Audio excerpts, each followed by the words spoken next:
السلام علیکم ورحمۃ اللہ وبرکاتہ۔ پیارے دوستو، ایک مرتبہ ایک شخص اللہ کے پیارے نبی حضرت محمد مصطفیٰ صلی اللہ تعالیٰ علیہ وسلم کی بارگاہ میں حاضر ہوا اور عرض کرنے لگا، یا رسول اللہ صلی اللہ تعالیٰ علیہ وسلم، مجھ سے ایک بہت بڑی غلطی ہو گئی ہے۔ میں نے روزے کی حالت میں اپنی بیوی کے ساتھ میں ہم بستری کر لی ہے، اب میں کیا کروں؟ اس کے بعد میں اللہ کے پیارے نبی حضرت محمد مصطفیٰ صلی اللہ تعالیٰ علیہ وسلم نے اس شخص کے ساتھ میں جو کچھ کیا اس کے بارے میں جان کر یقیناً آپ لوگ بھی حیران اور پریشان ہو جاؤ گے۔ اس لیے آج کی یہ ویڈیو آپ سبھی کے لیے بہت ہی خاص ہے، آپ اس کو آخر تک ضرور دیکھیں اور مہربانی کر کے اسے شیئر بھی کر دیں تاکہ رمضان کے مہینے میں یہ ویڈیو زیادہ سے زیادہ لوگوں کے پاس میں پہنچ جائے۔ تو چلیے دوستوں شروع کرتے ہیں۔ پیارے دوستو، جیسا کہ آپ سبھی لوگ جانتے ہیں کہ روزے کی حالت میں بیوی کے ساتھ میں ہم بستری کرنا جائز نہیں ہے، یعنی کہ روزے کی حالت میں کھانا پینا اور بیوی سے ملنا جیسے جائز کام بھی ناجائز ہو جاتے ہیں۔ اس کا مطلب یہ نہیں کہ آپ پورے رمضان کے مہینے میں ہی اپنی بیوی کے ساتھ میں ہم بستری نہیں کر سکتے ہو۔ آپ افطاری کے بعد سے لے کر اور شہری کے بیچ تک ایسا کر سکتے ہو، صرف روزے کی حالت میں آپ بیوی کے ساتھ میں ہم بستری نہیں کر سکتے۔ ایک مرتبہ ایک شخص اللہ کے پیارے نبی حضرت محمد مصطفیٰ صلی اللہ تعالیٰ علیہ وسلم کی بارگاہ میں حاضر ہوا اور آ کر بے تحاشا رونے لگا۔ تو یہ دیکھ کر آپ صلی اللہ تعالیٰ علیہ وسلم نے فرمایا، اے شخص، تجھے کیا ہوا ہے؟ تو کیوں رو رہا ہے؟ تو یہ سن کر وہ شخص کہنے لگا، یا رسول اللہ صلی اللہ تعالیٰ علیہ وسلم، میں برباد ہو گیا ہوں، مجھ سے ایک بہت بڑا گناہ ہو گیا ہے، اب مجھے پچھتاوا ہو رہا ہے کہ میں یہ گناہ کر بیٹھا ہوں۔ اے اللہ کے نبی، اب میں اللہ کے عذاب سے ڈر رہا ہوں، آپ مجھے کچھ ایسا فرما دیجئے کہ میری بخشش ہو جائے اور میرا یہ گناہ معاف ہو جائے۔ یہ دیکھ کر اللہ کے پیارے نبی حضرت محمد مصطفیٰ صلی اللہ تعالیٰ علیہ وسلم نے پوچھا کہ اے شخص، تو نے ایسا کون سا گناہ کر دیا کہ جس کی وجہ سے تو اتنا رو رہا ہے؟ تو یہ سن کر وہ شخص کہنے لگا، یا رسول اللہ صلی اللہ تعالیٰ علیہ وسلم، میں نے روزے کی حالت میں اپنی بیوی کے ساتھ میں ہم بستری کر لی ہے، یعنی کہ میں روزے کی حالت میں تھا اور میں نے اپنی بیوی کے ساتھ میں صحبت کر لی ہے۔ تو یہ سن کر اللہ کے پیارے نبی حضرت محمد مصطفیٰ صلی اللہ تعالیٰ علیہ وسلم غمزدہ ہو گئے اور فرمانے لگے کہ اے شخص، تو نے یہ کیا کر دیا؟ کیا تجھے معلوم نہیں کہ روزے کی حالت میں بیوی کے ساتھ میں ہم بستری کرنا جائز نہیں ہے؟ تو یہ سن کر وہ شخص کہنے لگا، یا رسول اللہ صلی اللہ تعالیٰ علیہ وسلم، مجھے معلوم تو تھا مگر میں اپنے نفس پر قابو نہ کر سکا اور مجھ سے یہ بہت بڑی غلطی ہو گئی ہے، اب میرے لیے کچھ ایسا کر دیں کہ میری بخشش ہو جائے۔ تو یہ سن کر اللہ کے پیارے نبی حضرت محمد مصطفیٰ صلی اللہ تعالیٰ علیہ وسلم نے فرمایا کہ اے شخص، تو نے بہت بڑا گناہ کیا ہے اور اب تجھ کو اس کا کفارہ ادا کرنا ہوگا۔ تو وہ شخص پوچھنے لگا، یا رسول اللہ صلی اللہ تعالیٰ علیہ وسلم، اس کے لیے مجھے کیا کفارہ ادا کرنا ہوگا؟ تو اللہ کے نبی صلی اللہ تعالیٰ علیہ وسلم نے فرمایا کہ اے شخص، اس کے لیے تجھے ایک غلام کو آزاد کرنا ہوگا، یعنی کہ تم کسی ایک غلام کو خریدو اور اس کو آزاد کر دو، تمہارے گناہوں کا یہی کفارہ ہوگا۔ تو یہ سن کر وہ شخص حیران ہو گیا اور کہنے لگا، یا رسول اللہ صلی اللہ تعالیٰ علیہ وسلم، میں نے خود اپنی ساری زندگی لوگوں کی غلامی کرنے میں گزار دی ہے، مجھے تو خود کسی نے خرید کر آزاد کیا ہے، تو میں کس طریقے سے کسی غلام کو خرید کر آزاد کر سکتا ہوں؟ یا رسول اللہ، میرے پاس میں اتنا مال نہیں ہے کہ میں کسی غلام کو آزاد کرا سکوں۔ تو یہ سن کر اللہ کے پیارے نبی حضرت محمد مصطفیٰ صلی اللہ تعالیٰ علیہ وسلم نے فرمایا، اے شخص، چلو کوئی بات نہیں، اگر تم کسی غلام کو آزاد نہیں کروا سکتے تو تم ایسا کرو کہ تم لگاتار 60 روزے رکھ لو،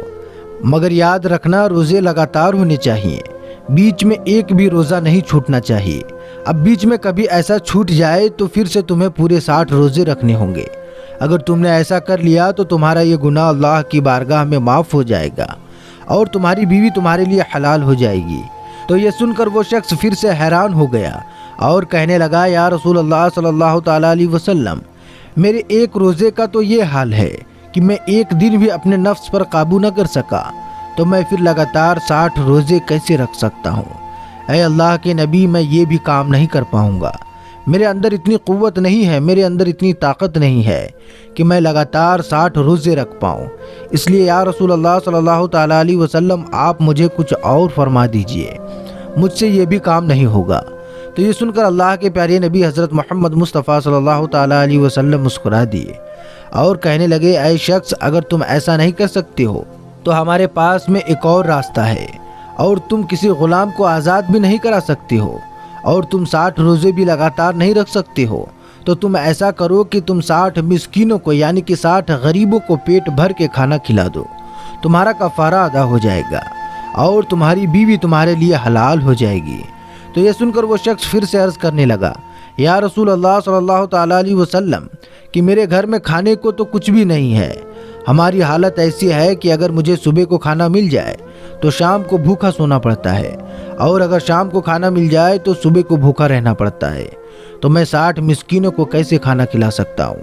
تو یہ سن کر اللہ کے پیارے نبی حضرت محمد مصطفیٰ صلی اللہ تعالیٰ علیہ وسلم نے فرمایا کہ اے شخص، اگر تمہاری طاقت 60 مسکینوں کو ایک ساتھ کھانا کھلانے کی نہیں ہے تو تم ایسا کرو، روز ایک مسکین کو کھانا کھلا دیا کرو، 60 دنوں میں تم 60 مسکینوں کو کھانا کھلا دو، اور پھر تم جا کر اپنی بیوی سے مل لو، مگر تم یاد رکھنا جب تک 60 غریبوں کو کھانا نہیں کھلا دیتے ہو تب تک تم اپنی بیوی کے پاس میں نہیں جا سکتے ہو۔ تو یہ سن کر وہ شخص حیران ہو اٹھا اور کہنے لگا، یا رسول اللہ صلی اللہ تعالیٰ علیہ وسلم میرے گھر میں ایک وقت کا بھی کھانا موجود نہیں ہے، میں پھر کیسے 60 مسکینوں کو کھانا کھلا سکتا ہوں؟ مجھ سے یہ کام بھی نہیں ہوگا۔ تو یہ سن کر اللہ کے پیارے نبی حضرت محمد مصطفیٰ صلی اللہ تعالیٰ علیہ وسلم نے ارشاد فرمایا کہ اے شخص، پھر تو کوئی آپشن نہیں ہے، تم کو انہی کاموں میں سے کسی ایک کام کو کرنا ہوگا۔ تو یہ سن کر وہ شخص عرض کرنے لگا، یا رسول اللہ صلی اللہ تعالیٰ علیہ وسلم میرے اندر ان تینوں کام کو کرنے کی طاقت نہیں ہے، آپ مجھے کوئی اور راستہ بتائیں کہ میرا یہ گناہ معاف ہو جائے۔ تو یہ دیکھ کر پھر اللہ کے پیارے نبی حضرت محمد مصطفیٰ صلی اللہ تعالیٰ علیہ وسلم نے ارشاد فرمایا کہ چلیے میں تمہارے لیے صحابہ کرام سے چندہ کرواتا ہوں۔ پھر اللہ کے پیارے نبی کھڑے ہوئے، سامنے بہت سارے لوگ بیٹھے ہوئے تھے، آپ نے ان لوگوں سے مخاطب ہو کر فرمایا کہ اپنے اس بھائی کی مدد کرو، اس نے رمضان کے مہینے میں اور روزے کی حالت میں ایسا کام کر دیا ہے کہ اب اس کے پاس کفارہ ادا کرنے کے لیے کچھ بھی نہیں ہے،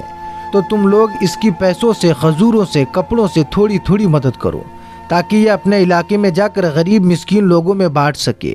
اور اس کا کفارہ ادا ہو سکے۔ تو یہ سن کر سارے لوگ اٹھے، پھر کسی نے ایک کھجور دی، تو کسی نے کچھ پیسے دیے، تو کسی نے کچھ کپڑے دیے، ایسا کرتے کرتے بہت ساری کھجوریں اور مال جمع ہو گیا۔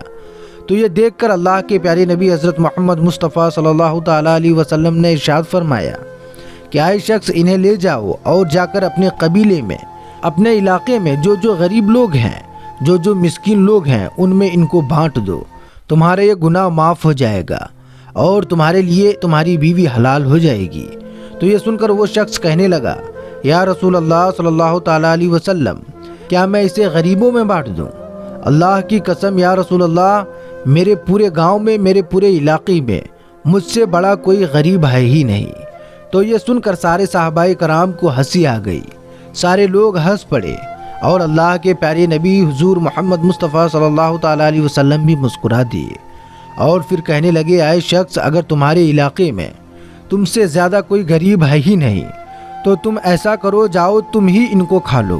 اور اپنے بچوں کو کھلا دو، تمہارا کفارہ ادا ہو جائے گا، تمہاری بیوی تمہارے لیے حلال ہو جائے گی۔ دوستو، اس طریقے سے اسلام ہر بات کا راستہ نکالتا ہے، یعنی کہ اسلام میں ہر مسئلے کا حل موجود ہے۔ اس لیے تو کہتے ہیں کہ اسلام سب کے لیے ہے، امیر ہو یا غریب ہو، اسلام سب کے لیے برابر ہے، سب اسلام پر عمل کر سکتے ہیں۔ غریب اسلام پر عمل کر کے جنت حاصل کر سکتا ہے تو امیر بھی اپنی دولت کا زکوٰۃ دے کر، صدقہ دے کر، اپنی دولت کا صحیح استعمال کر کے جنت حاصل کر سکتا ہے۔ اس لیے تو اللہ پاک نے ارشاد فرمایا ہے، جو کوئی اسلام کو چھوڑ کر دوسرا راستہ اختیار کر لیتا ہے تو اسے کبھی معاف نہیں کیا جائے گا، کیونکہ اللہ نے جو اسلام میں خصوصیات رکھی ہے وہ کسی اور دھرم میں نہیں رکھی ہے۔ کسی دھرم میں جنت پانے کے لیے غریب ہونا ضروری ہے تو کسی میں امیر ہونا ضروری ہے، مگر اسلام سب کے لیے ہے۔ اسلام میں امیر بھی عمل کر کے جنت حاصل کر سکتا ہے اور غریب بھی عمل کر کے جنت حاصل کر سکتا ہے۔